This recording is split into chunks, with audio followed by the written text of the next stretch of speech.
Welcome back, everybody, for our second part of our video game book club of Castlevania Lords of Shadow. This, just to remind everyone, this was a fan pick from Jake. So you know who to blame? No. And we were playing essentially 2/3 of Chapter 2, all of Chapter 3, and all of Chapter 4. So with that, I'm going to pass it over to Preston. Yeah. Let him take this away with the story. All right, Lords of Shadow Part 2. All right, as we ascend past the waterfalls, we get back to where we fell from, and there's still a big troll just waiting around. This is when, we mentioned this a little bit last time, somebody played a little bit further. A girl pops up and raises a purple crystal. And from there, a horn-eyed titty snake demon pops out and does loops around the troll to defeat it. Dude, they gave her I called this out because I watched Christian play this today, so he streamed it for me while I was doing other stuff. They did the weirdest jiggle animations, because I asked the last time, is she pregnant? And then watching it the second time, I realized they're not pregnant. They gave her belly, but it's like jiggle animation. Scarred. It's like scarred up too, so I think it's supposed to be like maybe she was pregnant and she lost the baby through some weird violent shit. It was weird. But she's attached to a snake, so yeah, it looks weird. And also has horns coming out of her eyes. So there's a lot of weird things going on with this demon. So as that demon just kind of does like circles around the troll and defeats it, the girl then does a whole bunch of Power Ranger flips and somersaults away. She gestures us to follow. Dude, for no reason, too. Like, she just does these flips and is like... Flip. Fuck like, you! And right. like, just leads, like, right on, I guess. But of course... Okay. I know we joked about this the last time, so if anyone's listening to this, like, back-to-back, you just heard this. But it's like... You did, like, 6 back flips. Like, it was not faster than just turning around and, like, running away. The best part is Gabriel says nothing. He just watches her do it, and he's like, okay. Yeah. And she gestures of, like, follow me, which, for reasons we're about to find out in a minute, make no sense. Why didn't you just say, hey, follow me? She doesn't say anything, but we'll get to that. All right, so she gestures you to follow. Of course, you're a little man who, his whip doesn't always perform as well as he would hope, so he can't just go through the same section that she went through, so we got to go around. Even though there's obvious places that you could grab, but that's fine. Neither here nor there. We have stiff whip dysfunction? Yes. Is that the problem? You just can't get that whip out, man. It just happens. It happens to the best of us. So we go through the runes, taking out a handful of trolls and lichens. This is where I got a little stuck. You're supposed to be able to ride a troll. So you're like in these like little... a ruin area, and it's kind of, I think it's a little bit of a square with like a big like tree thing like in the middle of it. You're supposed to get on a troll, and you see like a dead body over here. You see like a little pathway that has some rocks crumbled. So I'm like riding this troll around. I can't find out where the fuck I'm supposed to go. I'm like, okay, well, get off the troll and kind of look around a little bit. The troll obviously keeps respawning because you need that troll to do something. I can't find where the fuck to do it. So I'm just looking at my little playthrough that I'm kind of watching for like recaps, and there's like a side onto the left that you can go down, and then the camera switches to where you can see that section, and obviously there's a glowing door down there that you're going to bash through. Very hard to see if you don't get really close to that edge. So it took me a hot minute, essentially, is what I'm getting at. So I finally figured it out. You have to take it down, jump down. From there, we do a whole bunch more combat and get through that door. We climb up a tower, and the girl jumps in the middle of that tower as we see her. Kind of as a little flirt, hey there, how are you? And then jumps in. We go down the well, I said as well, but it's really down a tower. The girl then leaps across a huge gap that we cannot leap through. So now we have to hunt down 2 more of these like little crystal keys. This is where we fight the new demon. It's like a new little baby demon that are flying around, super annoying. But after we do all of that... Fucking hated these things. They're not great. Pretty much anything Which ones flying. Were these? Were these the like ones? the fiery baby demons. In the little cave area thing? Yeah, they sucked. I've noticed that this and a little bit of flying stuff we have later on, I'm not a big fan of flying enemies because they just tend to swoop in, and it's a very fast animation, and there's no... I did not do well with parrying or dodging those, put it that way. So as we get those keys, it opens up some bridges to go through the gap. This is where we find the giant knight. Hey, hold on. Before you get there, this was one part where Christian was playing that cracked me up. Yeah. So to get one of those keys, you have to get on a spider. Yes. And you shoot the web. And mind you, like, this game has taught you if you can ride something, ride it. And it's probably going to open a door. It's there for a reason. But they've just come up with like 4 different ways to open doors. And so far, this is the only time we've run into this one, which was Christian, like, he just was on the troll, and he's trying to beat the door down with the troll, right? So then he gets on the spider, and he's, like, smacking the door with the spider. The like, attack, I don't, why is this not opening? And then he backs up, and he's like, oh, okay, you just have to shoot it with the web, and the web's gonna pull it open? Like, that makes sense. I was like, yes. Yeah. It was amazing. I wouldn't be surprised if that was the only time you did it the entire game, too. I would not be surprised if that was the So from here, after we cross the bridge, there's this giant black knight who starts to attack us, but the girl steps up and stops it. She says she's like sending mind messages to us. The best part about this, really quick, I noticed during this cutscene, that another part that cracked me up, she's cross-eyed in this scene. I've noticed that. She is. Yeah. Which is a development choice. Just because, like, I don't think it's a development choice. I think it's just a model. Like, I just think it's fucked up, and nobody went back and fixed it or whatever. That's exactly what happened. I guarantee it. Yeah, she's cross-eyed as fuck, and it's so funny to watch her be like, "I'm talking and my lips aren't moving." She's very and then, whimsical like, too. She's like just like looking at her. Like, God, dude, it's so funny. So do you? What? Again. Being telepathic is not, in that situation, is no easier than just speaking to somebody. Like, you're standing face to face.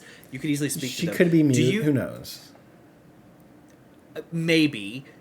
But unless we learn... I have a feeling it was just more of a pain in the ass to animate that mouth model. Could have been. And they were like, let's just make her telepathic. We ain't got time. She's just telepathic. Yeah. Don't worry about it. Like, if you had issues with the eyes, you probably also had issues with the mouth, and you're like, this model is not performing the way we want. Make her telepathic and call it a day. Yeah. So she talks to you a little bit.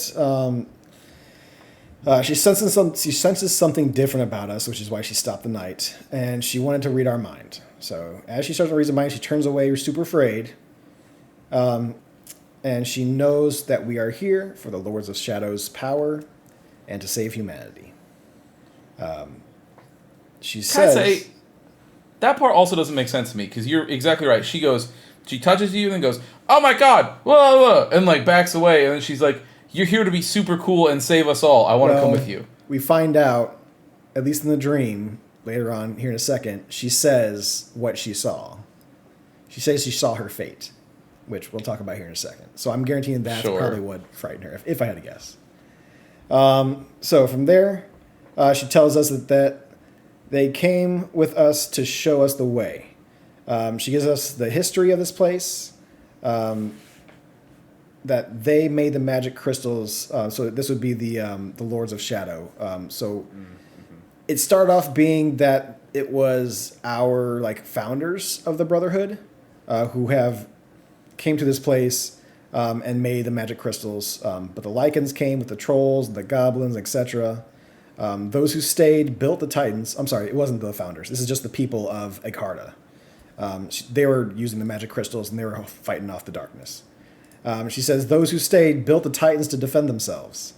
And after centuries, they slowly died off. Her father was the last of them, and he built the Black Knight to defend her.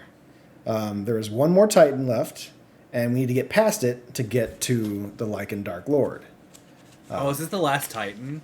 Yes, that was the last Titan in Ekarda. So we had to fight it to get to where we needed to go. So from here, they follow us a little bit. They can't get past the door. So now we need to find 4 crystal shards to open the door. Essentially 4 shards to create a crystal to open the door. We explore the area, fighting enemies and looking for the purple crystals. I missed one at one point in a corner, so I kind of looped myself around a couple times. So did Christian. I saw that. This is when I started watching the stream. I saw that. I'm like, man, I was right there with you, buddy. Gotta love the camera shit, dude. I'm serious. Like, there's so many times you're running around, and it's like, oh, it's in an area I couldn't see. Yeah. Like, oh, this is where I was supposed to go in this super not obvious section. I don't know if you saw there was a puzzle coming up here in a bit, and I was telling him where to turn the light, and he's like, because he couldn't see, like the camera never changed on him, and then he walked away and came back, and for no reason the camera just changed. It was amazing. Yeah, this is the good old days of the fixed camera angle. So yeah, we find the 4 crystal shards in this room and do a kind of a simple light mirror puzzle. That will kind of open up the door. Now we enter the arena. So Preston, that's the part where I was talking last week where I was annoyed I figured, at the light. Yeah. Because all you did, if you notice, a couple of those things were on sliders, but they never required you to slide them. I think they slid themselves once you got into that room or something like that. I think so, but like, it just makes you wonder, like, why? Like, you could have made us have to slide them and figure that out and actually turn it into a puzzle, but you didn't. All you did was very blatantly have a triangle of 3 statues with push knobs. My guess is in the development plan they have, we're going to have a light puzzle right here, the laser's going to go and we're going to move some puzzle. The person making the level goes, fuck this, we're just going to do 4 of these light things. I don't have time to figure out a puzzle. We just need to make something simple to give them the puzzle they want. I have a feeling that's probably what happened. I love when you solve these things too, because it's a big thing on the screen that goes, puzzle solved, 300 points. And you can just have it solved yourself if you don't want to, and you can skip the points, which is, those puzzles usually end up being super simple. What?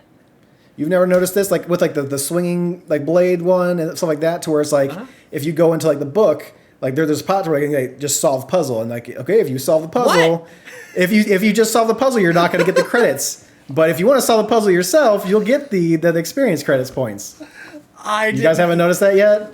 Next puzzle you get to, see if you can find it. So, okay, so I'm going to ask this now because I'm going to forget to do it by the time we get to like part 6 of this thing. Yeah. Right? Which is like, what do you think the problem was here? Do you think this was an exec board saying we need to check these things off the list, and the dev team was doing what you said, just checking them off the list? Do you think it was a time thing, if they ran out of time and they cut it? Like, I think this was a development choice as far as like, this is an action game. Not everyone plays action games wants to do a fucking puzzle. They want to get there, swing their shit around, and kill some shit. They don't want to be stopped by a fucking puzzle. Puzzles for fucking nerds. Let's make it to where they can skip it if they want to, because otherwise we're going to hear them bitch about it. I guarantee that was their decision made. Don't put it in. Like, I would rather it just Somebody not developed be there at all. Puzzles, so they went back and forth. Who knows, man? This would be a good like developer kind of thing for like a no clip, to where like I want to see how some decisions were made with this game for sure. All right, so now we enter the arena with the Titan that reassembles itself. It's kind of just hanging around on pieces in the ground. You get inside there, it just kind of reanimates it. This one is a huge Titan, much like the Ice Titan. This one is just much bigger. We're going to be kind of doing the same thing.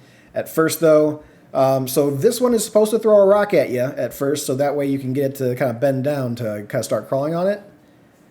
It didn't throw a rock at me for a good hot minute. Yeah. I don't know for you guys, Dude! I'm saying, like, what the fuck am I supposed to do here? I'm like, I'm running around, dodging, and she keeps yelling at you. She's like, wait for your moment. Don't get too close. I'm trying not to, but I don't know what the fuck I'm doing. And I'm like, so am I supposed to fucking stand here? And the answer is, yeah. You just stand there. You just... Mm-hmm. So once the Titan actually throws a rock at you, you obviously do the whole like press the trigger button to grab it, do the swingy swing with the thumbstick, and then it'll knock it down. But the Black Knight first does the only thing he does to help you out in this entire game, which is he takes a big swing at the leg, which causes it to actually fall down far enough for you to do the Shadow Colossus moves again. Yeah. Once you get to the very tippy top, this is where, kind of like you throwing the dagger for Zobek, the girl throws one of the purple crystals to you, so you can slam it into the head of the thing to take it down for good. Missed this because I didn't know it was a quick time event. Wasn't expecting it, so I had to do the whole go back up and thing. I missed it. I missed it the first time too. They do the quick time events very quickly. And so if you're not really honed in on expecting one, you can very easily miss quick time events, and then you're thrown off it and have to climb back up and do the whole thing all over again. It's a known situation throughout this entire game, I've noticed. Pretty awesome. Yeah, I mean, to be fair, I got it this time, so I wasn't too upset about it. But I've definitely had that happen, especially in the first little Titan that we had in the ice lake. So we take down the Titan. The girl says we need to rest because it's getting dark, so we rest just before continuing. We end up having a dream where we also stab her. Wake up really quick from that nightmare to see Pan zipping in, stating that we need to remove the Black Knight's gauntlet. So, really quick, this section here, I said something that really fucking got Alex going. Yeah. But I was like... It did break me. Yeah. But I was sitting here and I was like... I was laughing because Gabriel doesn't try to explain himself at all to this giant golem. Like... Sure. Or anybody. He's like... Doesn't say... Like, the golem shows up, walks over, sees that she's stabbed... And then is like... Doesn't go, no. And then like looks at the knife, pulls it out, and looks back at Gabriel, and Gabriel just sort of looks at him like doesn't say anything. And so it just happened, like he smacks him into the arena and they start fighting and all that other shit, right? And I was like, I said, Gabriel, you have to try and fucking like use your talk no jutsu or whatever. You can't just let this answer me with my riddles 3 ass goat tell you what to do. And Alex was dying. Yeah. The answer me with my riddles 3 just it broke me when I was playing Like a Dragon. It was so funny. Yeah. All right. Well, like Christian said, it knocks you immediately into an arena, so you end up fighting the Black Knight. Take it down, you get the gauntlet, cuts to chapter 3. The only thing I can say I don't like about this kind of scenario, to where it happens again too, to where it's like you end up getting like a weapon or an upgrade or some type of power up, but until you have to use it, it doesn't explain anything about what it gives you. And usually it's within the next chapter. Like with this gauntlet, as soon as we get into chapter 3, it tells you, hey, this is what you use the gauntlet for. But you pick it up, you do this whole like weird seizing up in the sky thing into getting your power, and it's like, I think it would have been a lot better for them to let you know, you got the gauntlet. This is what the gauntlet does. Put you in the next chapter and be like, okay, use that thing we just got. It seems very disjointed. Because this game has the worst level breaks. Dude, it's they pacing. break in the weirdest spots. And no, I don't just mean pacing. Like, I actually mean like endings to levels. Like Christian was doing something where he was like hanging on a wall and he fell and he died. And like he respawned, he was hanging on the wall again, and there's that little shiny thing above him, and he hit the shiny thing, and it just went like level over. Yeah, and you're that just happened to me too. Yeah, what a probably the weird same spot. spot to like end these levels. Like they just break them in weird places. Yeah. So we start up chapter 3. As you can see, when you start up chapter 3, there are 2 little blips here. So going from the 12 plus whatever acts that chapter 2 had to 2 acts in both chapter 3 and 4. As we're starting off in chapter 3, we can now see the gauntlet. We can now use the gauntlet to move statues. And we continue forward. So essentially you just do a big, powerful punch and it moves statues around for you. Again, I put down here, there's more gorgeous environments. A lot of good like skyboxes and background environments. Like this, we might talk a little bit of shit here and there on pacing and stuff like that. This game and story, but the environments themselves are fucking phenomenal. I love these environments. This is where the fairies show up. They give us a little container so they can capture other fairies to use. This was the first time I actually realized they were nude. I know you said that last time, yep. but I didn't notice. Finally saw yourself some like titty fairies. Because they like zoom in on it like 4 times. But once you said it, I was like looking for it by that point, right? And they are just like very just little fairies with boobs hanging out. Like fairies. I continue to be confused, and this will come into play in a minute. Around what pantheon where does this take place? It takes a handful of fairies. And you saw that the Dying Titan we had, it had a very like Egyptian emperor kind of like vibe. It had like the little chin thing going on with the little headdress. Like I think they're just kind of picking bits and pieces of different mythology that they want to bring into their own world.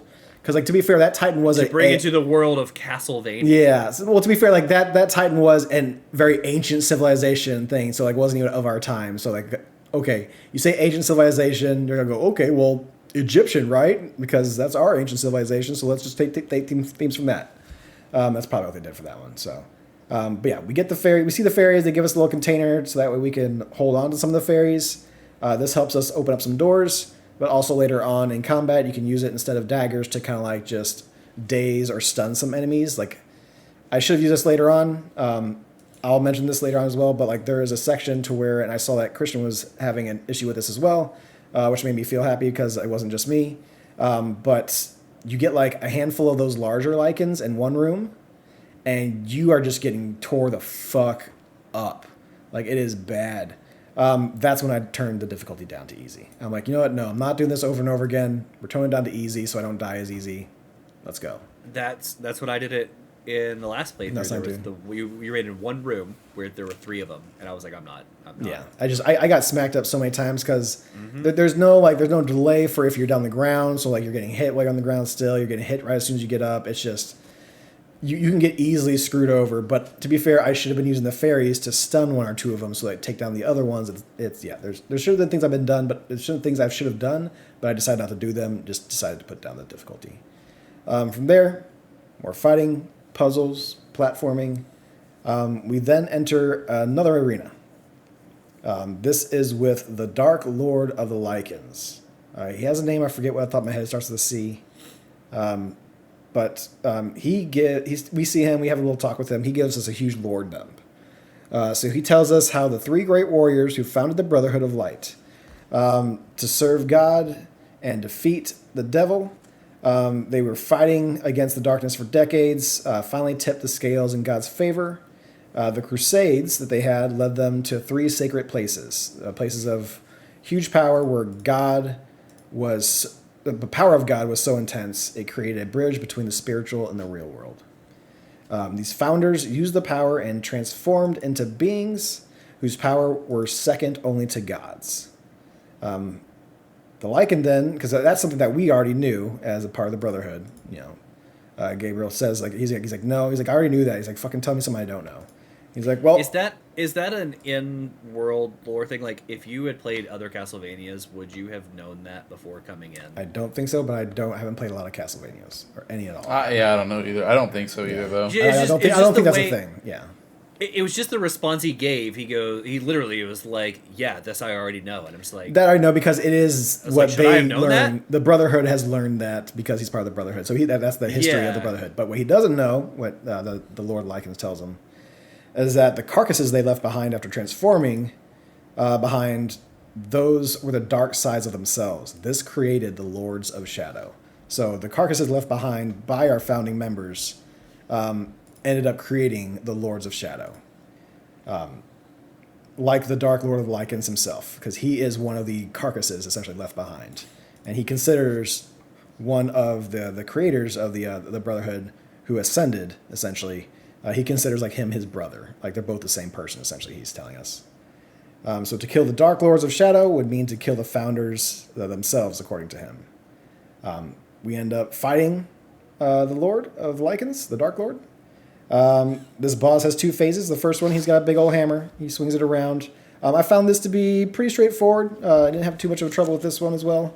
And then he has his second phase where he turns into like this giant, big ass lichen is what I put down in my notes. Kind of some glowing red on it as well. So he transforms, I guess, into like the final form of the Lord of Shadow here. We fight. We take down some statues as well as we're fighting him, because he's invulnerable during this time. At that point, once you get him down far enough and take down all those statues, we then take his hammer, beat him up a little bit with it. It gets cut in half, and we take that staff of the hammer and shove it right through his face. But not the pointy end. Was it not the pointy end? I wasn't paying that much attention. Yeah, so the at the end of the handle, it has like a spike on it, and you think like, oh, that's what it's going to stab him with. Nope. He just stabs him with the blunt end. Okay, I missed that. Right through the face. That's funny. So from there, we get... no, it is the handle, because it breaks, and then it's the sharp end of the handle, and he stabs him through it. Okay. No, not because the bottom of the pommel is I just played spike.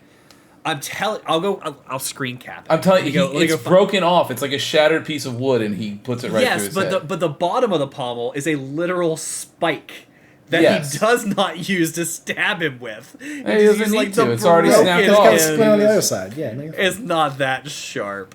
I'm sharp enough for somebody who just got that gauntlet for the Black Knight and got super strong to put through his head. So once we get to finish him, we get a visit from our wife again, and then get part of a mask.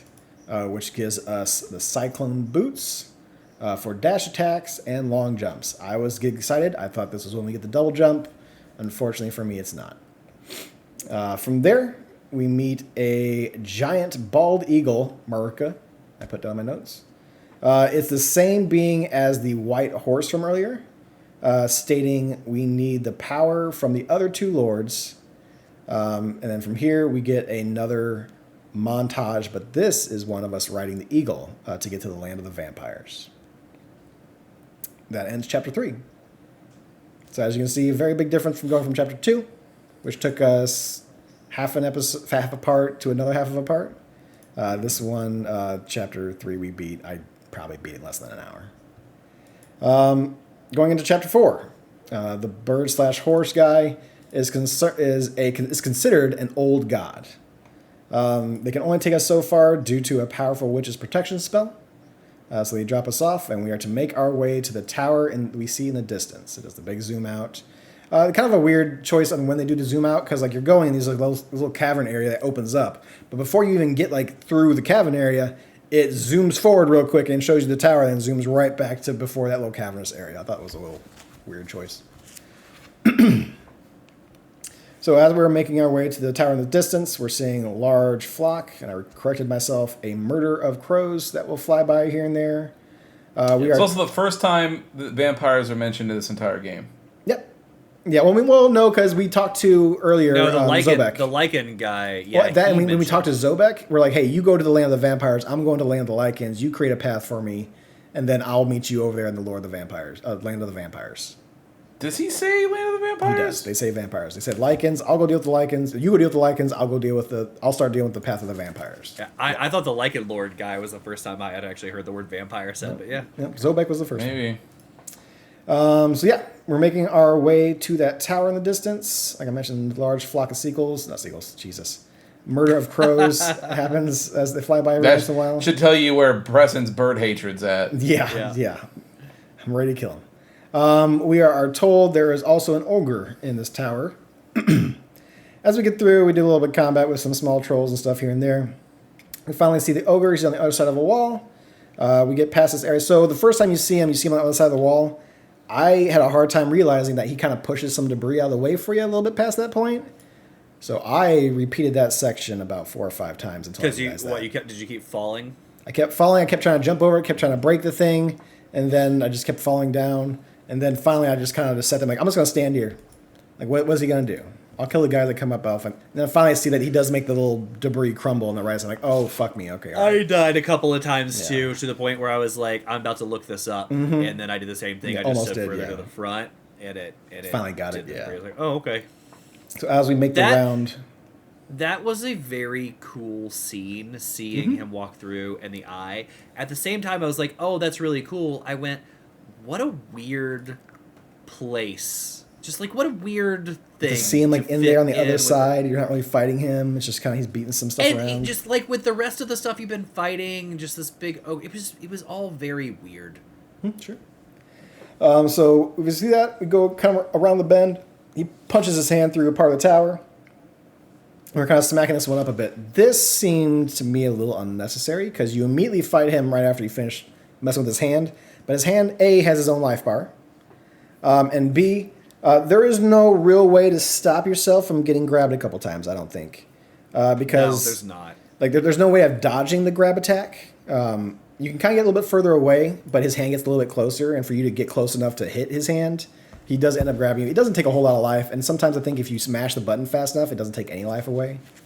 But you fuck his hand up a little bit, which doesn't really mess it up when you see him next, but as soon as you get to the next section over, this does your typical...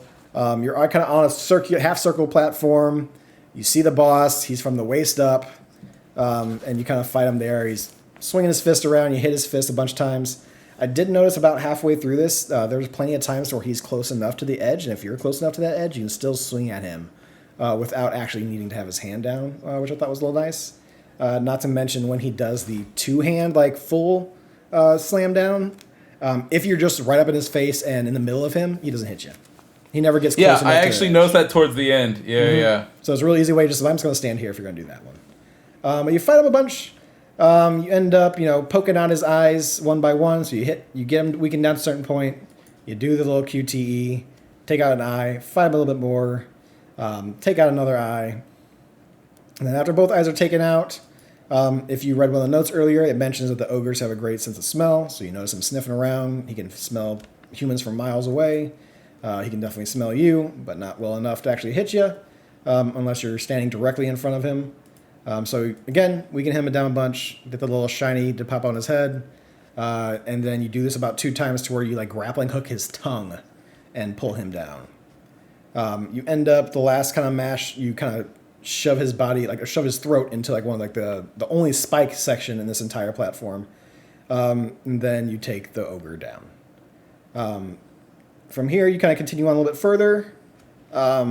This next section I felt was completely unnecessary. Had nothing to do with anything, and I'm wondering if he even shows back up. But you get this little hooded demon that pops up, known as the Chupacabra. Yeah, again, the Pantheon thing. Another, that's like a South. It's like an American Southwest like monster. Yeah, it's a Mexican and it's just like folklore. Yeah, it doesn't. I'm with you. So I was telling Christian this too. There's no win-win here. Either we will fight him later, which is like another one later, sure, because they're introducing you to it's like, hey, these characters can pop up, which is annoying and stupid. Or it's the only time you fight him, which is annoying and stupid. Yeah, like, I have a why feeling would you even put it in? There'll be certain levels or parts of levels to where he'll show up and they'll want you to finish this section without your powers. Like that. Boy, I fucking hope not. You know that's what it is. This is you just getting set up for the idea of what happens with them without any enemies, so you're not super pissed. And they're like, oh, it happens again. You know what happens, right? Get ready for it. What a fucking annoying piece. So, like, you run up to the end of the level. You're basically right there at the end of the fucking cutscene.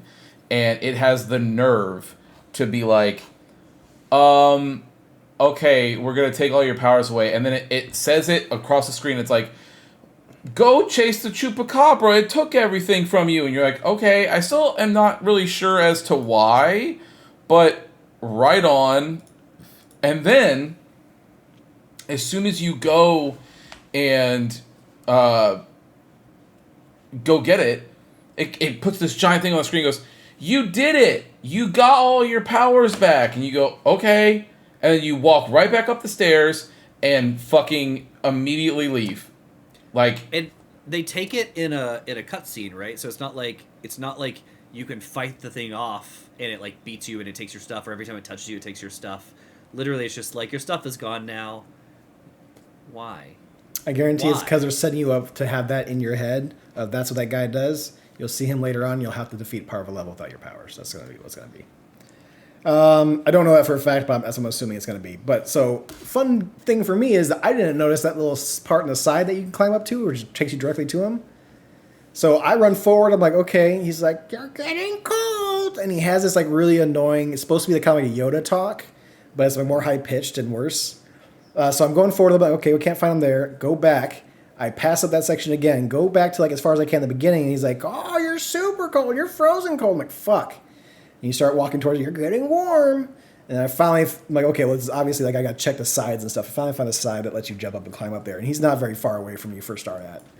And then Christian fell into the same issue I had. So at first, I did find him. I got through just fine. That little climbing section right there. But after that, I'm like, okay, well, I see some more section over here. I'm like, let me just jump over here. And then I got stuck in that spot to where it was really hard to jump back. And if you moved any little bit, it just had you fall down. And I saw like Christian did the same thing to where you just fell down. And Christian finally found the part to crawl up. But like I was just trying to get over there to see if I can find something else. Because it still lets you get there. It doesn't put anything in your way to stop you from jumping over there. But I kept jumping, and it was pretty bad. So this whole point of the Chupacabra section, it took me much longer than it should have taken. Like I actually 5 got 10 stuck. minutes. I mean, like what happened with me is on that side section, like when you're up there, because I tried to jump over to get to the part where you're climbing up or whatever, but I got stuck. So as soon as my character would spawn in, or as soon as Gabriel would spawn in, exact same he issue would just fall down because you touched that ledge a little bit, and they left you a ledge there to stand a little bit. But if you fall down, it respawns you at the last part you're at, which is, again, that little teeny tiny spot. It was not great. So after you deal with that bullshit, you finally head to the tower. This is where we find another new enemy. It's like these ghosts with swords. So very... I'm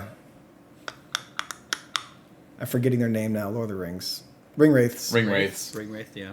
Kind of like that. So you're fighting them. Nothing too much different with them other than they're ghosts with swords. I think they call them sword masters in the bestiary. Fight a bunch of those. We climb up the tower to another arena where we do end up fighting the Crow Witch boss.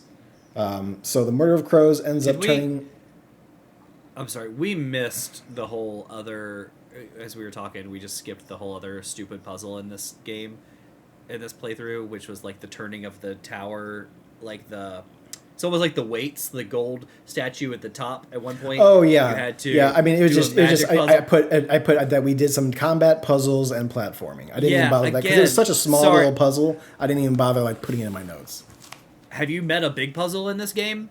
The other one's a little different. This is literally you punch something and it moves. Like it's not a whole lot going on with it. So I didn't like the light one was literally you just spin three like. But it had podium. lights and it was different with the magic crystal. Okay. Don't backseat my notes here, okay? All right, so we're going with the Murder of Crows that turn into a giant crow boss. Ends up throwing some rotten eggs at you. You cannot grab all of these and throw them back. You can just grab one or two. The ones that do end up falling down behind you or whatever, those end up spawning these little baby bird monster looking things. The first time Christian hit it, like with the first one, there was an audible sigh, and he goes, "Can I only throw one at a time?" Mm-hmm. So here's the thing. I don't know if you guys were watching. That's actually not true. The second time... No, you can grab I did way them, more. But sometimes she throws two at like once almost, to where like you just don't have enough time to grab them. But they all glowed like you can throw them. So I completely one-cycled this boss the second time I fought it. It's hilarious. So the first time I spawned in, I caught all three. Like, just threw them right at her. That puts her in the stun state. Yeah. You skip these motherfuckers the little fucking bird people. Because they have to crash down right for up, you to be able to spawn, yeah. Yeah, grab her and then fucking do the stupid QTE thing, crash down, slam her down. That puts her at half health. She then goes again, and she goes to throw 3 more eggs at you, so I grab one more. That puts her at another stun state. Mm-hmm. So, because I missed the first 2, got the last one, sent it to her, she fell over, ran back over, did the same thing again, slammed her down, and then it comes back up, she has barely any health left, so I do the same thing, slam her down again, and then it tells you can pull her mask off and you're done. Yeah. And I was like... wildly inconsistent between my first attempt and that one. So yeah, I'm noticing eggs are being like falling behind me, like when I don't even notice they're thrown. So like I'm throwing the first egg, and like some of them are either going by me or like whether they have a camera angle they want to use during this like combat cinematic, to where it's one or two will get behind you and it will spawn those enemies. Not a big fan again of these flying enemies. They have this like weird like in the air dash attack that are not very not predetermined, but you don't really notice it coming very well. Like there's no like sign or no movement that they do that goes, okay, they're going to do their dash. It's just like they dash. And it's like one of those to where you can't parry it. You have to dodge out of the way of them. And they keep on knocking you down. And if you got 3 or 4 of them, they're all doing it at random times to where it's like you get hit, you get up, you get hit, you get up, you hit. And I'm like, okay, all right, let's just do the wide twirly attack. Let's hit our little extra damage booster on there. Let's just get these fuckers out of the way. Get them done with, but no, not too crazy hard of a boss. And so yeah, like Christian said, you get stunned, beat up a little bit, take it up in the air, crash it into the tower. Do that 2 times. The third time, you are gonna rip off the mask, and then the bird just kind of falls away from the tower, crashing down below, and. Yeah, I don't think we even see what we get with the mask. All we know is that the tower starts crumbling away, and the old god is now obviously able to be around. So old god shows up as the horse and just takes you away as the tower is crumbling away from you. And from there, we'll go into chapter 5. So do any of you guys want to give some last final thoughts on how you're playing it? I'll say real quickly, I'm still enjoying the game. I've got the God of War vibes, But there are things that I am definitely kind of going, okay, Chupacabra, fuck that. Okay, this, fuck that. There's small things, because we're playing as a book club, we're being very critical on these type of games. So I'm finding plenty to speak on when it comes to negativity. I think the environments still look phenomenal. I don't hate the combat. I'm enjoying the combat very well. There's some things with this that it's showing its age for sure. So I cannot get through some of these sections fast enough. Really? Like, the combat to me is just I don't like it. I like the fighting itself is fine, but almost like every enemy of substance has a QTE. Every single one. Even like they're like, oh, you got to ride this thing for this section, and then you got to ride this other thing for this section. So there's like a QTE for it. It's like whenever you have a QTE that's not part of like the final cinematic, just like the QTE to do it, every fight is slow. Like, every boss is just slow. And it actually, I'm not going to lie to you, it makes me dread the final boss. Because, like, if these mid-bosses and early-game bosses are this slow because of the QTEs, if you get a final boss where you're going to have multiple phases, it's just going to be so slow. So, like, I like the general combos and the fighting and stuff I have. That part is fine. Throwing the whip around is fine. But, like, everything has a QTE, and it slows the game down. So, anytime I can, I run past things. Like, I just don't even fight it, and just move forward. If you can, yeah. Yeah, the game looks pretty. It has terrible pacing right now. So, like, Chapter 2 was long point-to-point, and then Chapter 3 was 2 short sections with a boss fight at the end, right into a boss fight in the first part of Chapter 4, right into another boss fight at the end of Chapter 4. So it was like bang, bang, bang. So, like, it's really weird in the pacing of, like, slow Chapter 2 and, like, fight, fight, fight, right? And none of the fights were really consistent as far as, like, told a cohesive story. You went from the Titans to the Black Knight made sense, right? Sure. But then, like, you're on to a troll that happens to be here, just happens to be in the castle, and then you're on to that weird murder of crows that turned into one big crow. Like, they're just weird. I have the feeling now, and it goes back to the pacing. Because we haven't been given much story, right now it feels like we're doing stuff to do stuff. Just like I said last week. A lot of, like, your lore and background of, like, the area you're in and, like, the creatures, a lot of that are in the notes of those knights that you find. Because I've been reading every once in a while to pile up. Some of them are little, like, oh, I noticed we can do this. Like, it kind of just, like, helping you out for, like, a puzzle, whatever you're doing. But a lot of them are like, okay, this is why the trolls are here, or this is why this titan is here. Like, you're getting a little bit of those, like, lore dumps within there to kind of help you understand, like, why these things are here or why this thing is here. But no, if you're not looking at those scrolls, yes, it is just kind of, they're here, man. That also, so let you me answered your own question, and B, listen, let me tell you what Alex isn't doing. But right. B, that's also a problem because all of those scrolls are optional items. Hey, man, so, talk to Souls players. No, that's different.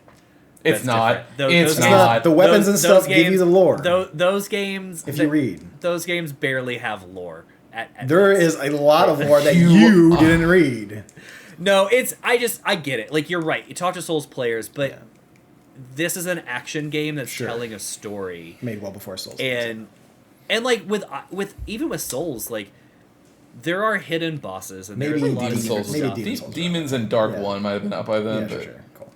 But, like, you get a ton of items and you get a ton of stuff. Like, all of these scrolls are completely optional, and you can miss them. Oh, yeah. So it's weird. Yeah. Like, Just like the you're trying to tell gems, you're trying to tell a cohesive story, but if I'm not scraping the map, then I'm not getting that cohesive story. And again, maybe it's a problem for today. If I was back in the day and I had one game to play and I had time to play a level over and over, that's a little different. A lot of these scrolls with the knights are on the main path. It's the gem ones that are really hidden, but most of those scrolls are just the blatant ones that you see right in front of you. Yeah, it just feels very. But you have to choose to read them. And not all of them give you lore dumps. Some of them are just kind of a little bit of flavor text of what that knight went through, so you probably don't care. But some of them do have good lore dumps. Yeah, I enjoy them. To me right now, it feels very disjointed. We'll see. Sure. It could change. It's just we have not we've done a lot and done nothing. Honestly. Well, we defeated our first Lord of the Shadow, which is the Lycan one. So we got that 1 of 3 type of deal as far as, we're gathering the special gems to become all powerful. So, but yeah, I'm very curious to see where this goes from here. Christian, how do you feel? So I have something like there's moments there's stuff here. There's moments in this game where I'm like, that's kind of cool, or there's some Castlevania-ish. I still think so. Like a problem that I have is I thought Gabriel moved really slow, and I thought some of the movement felt clunky. And then you get those boots, and then Gabriel's able to move fast and all this other shit. And I'm like, again, I hate giving me items that fix like quality of life problems that I shouldn't have had in the first place. But regardless, like I start getting some of those items, like some of that's cool. Some of the little lore behind like the Lords of Shadow in general being like the cut in half versions of the people who started the order, all that stuff, I'm down. I can get behind some of that. But every single time that I feel like this game takes one step forward where I'm like, all right, there's some stuff, like there's some of that sauce that I'm looking for. It takes two steps back, and it's like, here's a fucking chupacabra that steals your shit for no reason, walk around, and then you leave. Like, it does, like, there's so many little rooms and ways things are designed that I'm just like, why? Like, as soon as you walk in, you're like, this is just to piss me off. Like, there's no gameplay benefit. I'm not getting anything out of this. Like, somebody really wanted that chupacabra and pushed it for it real hard and finally got in there, and it's like, that didn't need to be there. Like there's like the level before that when you get to the door, like you finally go through the whole level and you walk down and you pick up the little like wooden plank or whatever and you shove it in the gate thing and you're like, all right, cool, I've got the 3 fairies, I'm gonna be ready to fucking move on, and you start spinning the door and who comes out but the fucking werewolves or whatever, and they smash the gate thing and they're like, fuck you, and you're like, why? This didn't like you're just doing it. Yeah, like it's just to be a hindrance, and it's like I'm all like, again, there's ways to do that stuff that it doesn't fit, but like make it so that before I even enter the room something happens, like they smash the gate or whatever, and you're like, oh, okay, and you fight the enemies and you move on or whatever, right? But like letting me pick up the thing, making me walk slower to get over to it, to then shove it in, to then spin it around, just to wait till I get all the way to the end, and then be like, fuck you, and then push it over. It's like, but like, I would have rather, it's like going to the beach and like building up a sandcastle and getting almost done, and then somebody comes and pushes it over, and then they're like, oh, don't worry though, over there is a new pail in sand, and you're like, but I already had done it here. I would rather have you come over and just remove the sand so that I could just go over to the new area and do it already. Why let me build all of this just to fuck me like later? You just said something that I've been feeling, which is, I guess it's less of doing stuff for the purpose of doing stuff and more doing stuff to artificially pad game time. And that's what it feels like they're doing. They're artificially padding the game time. Yeah, there's that piece, and like Thanks. and then there's the pacing issue, which is like, dude, there's times where you walk up to a level and it ends, and you're just like, okay. Like the first fairy collection puzzle thing, where it's like, you walk in this thing, click the 5 emblems, go talk to the fairy, cutscene. Like, that took 10 minutes. That could have easily been just a cutscene or just taken out altogether. Or like there's the one that's like the level after you meet the ballerina that you stab. She like, oh yeah, the girl. You finish that, and then it's like, okay, she went down the hole, and you're like, okay, and then you walk over to the edge, hang down on the ledge, then grab the rope to like, or use the whip to like go down. The second you press R2, it goes, okay, the mission's over, and you're like, could have just done the mission over at the cutscene.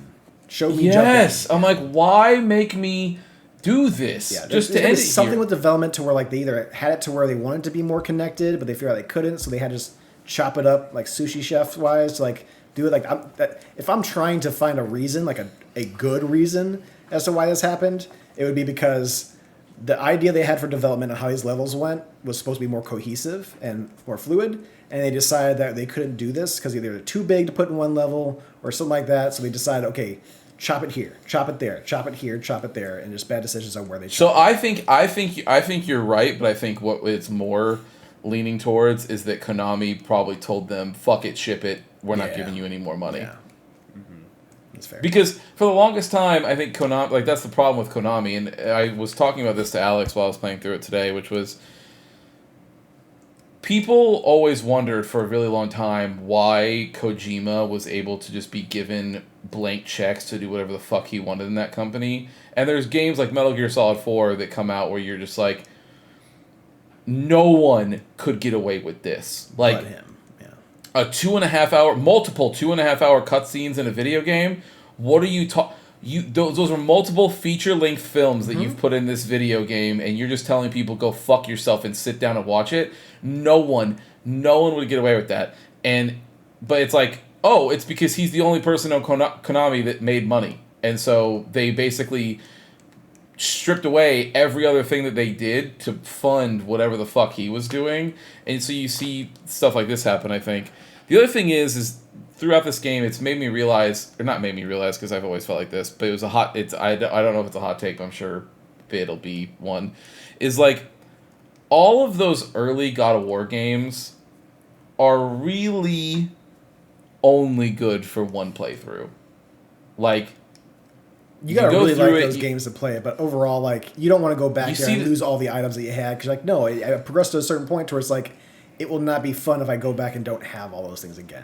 Well, I think they let you keep some of that stuff. I don't remember. My point is that you're really playing through that game for the set pieces. Yeah. Like The cinematics, the combat. Yeah. The combat is more or less Dynasty Warriors combat to get you to the next cool thing. But yeah, it's just to go to set pieces. The problem that this game has is that it has all of God of War's bad parts with none of the good parts, or few of the good parts, I should say. Because there are set pieces that are cool, but they're not enough, and they're chopped up in the weirdest fucking way possible. And they have all of these, like, all the pacing stuff, or all the pacing issues. And so there's moments, like I said, there's moments where there's cool stuff, and you're like, all right, man, some of those combos are cool, like some of the stuff that you can do. But then, like I said, it's just one step forward, two steps back sometimes. Mm-hmm. So we'll see how it keeps going, but yeah. Okay. So where are we playing to next time? All right, we are finishing both Chapter 5 and 6. The playlist I'm looking at, both of those are roughly around an hour long, maybe a little bit less if we kind of breeze through it. So should be roughly around 2 hours-ish for this next section. So complete Chapter 5, complete Chapter 6. We will stop once you have unlocked Chapter 7. How many chapters are there? 12. Yeah, 12 is it? I can look at you right now. I've got a playlist pulled up. 14. Jesus, okay. I counted 12 on the map. So 15. Oh, I'm sorry. It says, I'm sorry, I'm looking at this right now. It says chapter 12, 13. I'm sorry, ending. 25. Yeah, no, it says, I'm sorry, I'll take a look at what's going on here, because it says ending with chapter 12 and 13, and then it has chapter 13 through 14 and 14 through 15. Okay, we should probably. I don't know if it's DLC. Figure that out for next time. But we'll figure it out for next time. If we're going to 15, we might need to do like 3 chapters at a time. So we're not playing this game till May. If you want my breakdown of what I'm thinking, I'm saying 5 and 6 for part 3. Yeah. Part 4 is going to be chapter 7, 8, and 9, because those are less than an hour each. They're about 40 minutes each. And then I was going to do chapter 10, 11, and 12, because that's roughly about 2 hours. And then the last 2 is about an hour and a half. So chapter 13 through 15 is about an hour and a half. I don't know if for some reason that's DLC or what that is. I'll do a little more research in it for you, because it's weird, because it says ending part 13, chapter 12. But then it has part 14, chapter 13, final part, chapter 14. I'll look it up for you. I'll figure that out before we get that close. Daddy's not very happy about that. You can see it in his face. But I mean, like, I got some of these chapters that are like 40 minutes long a piece. So there's even some of them that are like 38 minutes, like 35. So we'll divvy it up to where it's roughly about 2-ish hours each time we do a part. So 5 and 6 for next time. Yes. Join us next week. Don't forget, Preston has the Star Wars Sundays that are back. Of course, we have our weekly episodes dropping earlier in the week, and then we'll have part 3 of this next Thursday. And for those Star Wars streams, like he said, it will be twitch.tv/testingroomlive is the new channel name.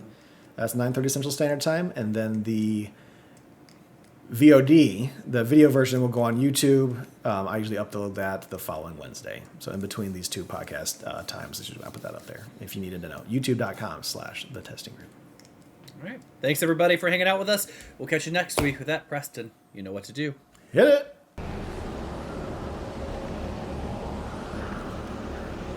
Thank you for listening to another episode of The Testing Room.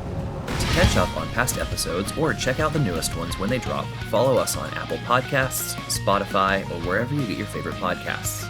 If watching is more your thing, check out youtube.com/The Testing Room or Twitch TV/Testing Room Pod. To leave comments and ask questions, follow us on Instagram @TestingRoomPod and email us at testingroompod@gmail.com. See you next time.